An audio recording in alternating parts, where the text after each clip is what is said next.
America के Arizona राज्य के बाहर एक बहुत ही शांत जगह है। कोई शोर नहीं, कोई भीड़ नहीं, बस एक बड़ा-सा परिसर। उस परिसर में स्टील के लंबे-लंबे चैम्बर खड़े हैं। ये साधारण कमरे नहीं हैं। इन चैम्बरों के अंदर -199 डिग्री के तापमान पर तल नाइट्रोजन भरा हुआ है। इतनी ठंड कि समय जैसे रुक जाता है। इन्हीं चैम्बरों में इंसानों के शरीर सुरक्षित रखे गए हैं। वे लोग जिन्हें कानूनी तौर पर मरा हुआ घोषित कर दिया गया था, लेकिन जिन्हें भविष्य के लिए संभाल कर रखा गया। इसी जगह पर एक नाम लिखा था, ईथन मिलर। ईथन मिलर कौन था? ईथन की उम्र थी 100 साल। वह कैलिफोर्निया में रहने वाला एक सॉफ्टवेयर इंजीनियर था। जिंदगी ठीक चल रही थी, लेकिन फिर एक उससे पता चला कि उसे बहुत खतरनाक ब्रेन कैंसर है। डॉक्टरों ने साफ कहा, अब सिर्फ 6 महीने। सर्जरी की गई, पर नाकाम रही। कीमोथेरेपी दी गई, उसने भी कोई असर नहीं किया। जब हर इलाज फेल हो गया, जब कोई रास्ता नहीं बचा, तब ईथन ने एक आखिरी फैसला लिया।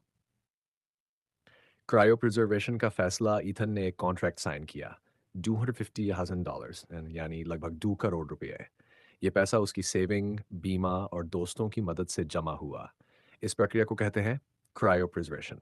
मतलब मरने के बाद शरीर को इतनी ठंड में सुरक्षित रखना कि भविष्य में अगर विज्ञान आगे बढ़े तो शायद इंसान को फिर जिंदा किया जा सके।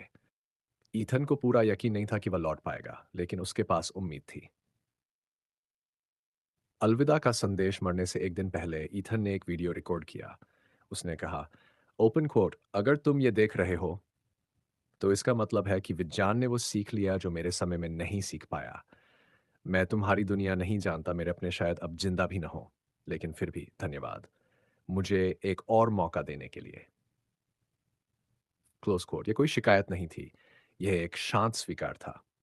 जब समय रुक गया, जैसे ही ईथन का दिल रुका, मेडिकल टीम तुरंत काम में लग गई। उसके खून को खास रसायनों से बदला गया ताकि जमने पर कोशिकाएं टूटे नहीं। धीरे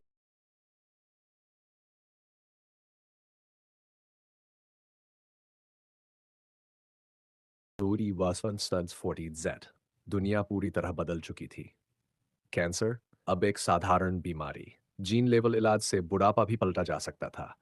और फिर दुनिया ने वो घोषणा सुनी जो कभी सिर्फ कल्पना थी। ओपन कोट, लंबे समय तक संरक्षित इंसानों को सफलतापूर्वक जीवित किया जा चुका है। Close quote. ईथन का कैप्सूल 20 साल बाद खोला गया। दोबारा जिंदगी। ईथन तुरंत नहीं जागा। नैनो मेडिसिन ने उसकी कोशिकाएं ठीक की, दिमाग की यादों को फिर से जोड़ा। हफ्तों बाद एक सुबह उसकी आंखें खुलीं। उसे दर्द की उम्मीद थी, लेकिन कोई दर्द नहीं था। पास खड़ी थी डॉक्टर लीना ओकोफोर। वह मुस्कुराई और बोली, आपको 2025 में संरक्षित किया गया था। आप सुरक्षित हैं और जिंदा हैं। ईथन रो पड़ा। खुशी नहीं, खालीपन। व रोया भविष्य देखकर नहीं, बल्कि इसलिए क्योंकि उसका अतीत खत्म हो चुका था। माँ बाप, दोस्त, पुरानी दुनिया, सब इतिहास बन चुके थे। खिड़की से बाहर उसने नई दुनिया देखी। चमकते शहर, बीमारियां जो अब किताबों में थीं। यहाँ मौत अंत नहीं थी, बस एक इंतजार।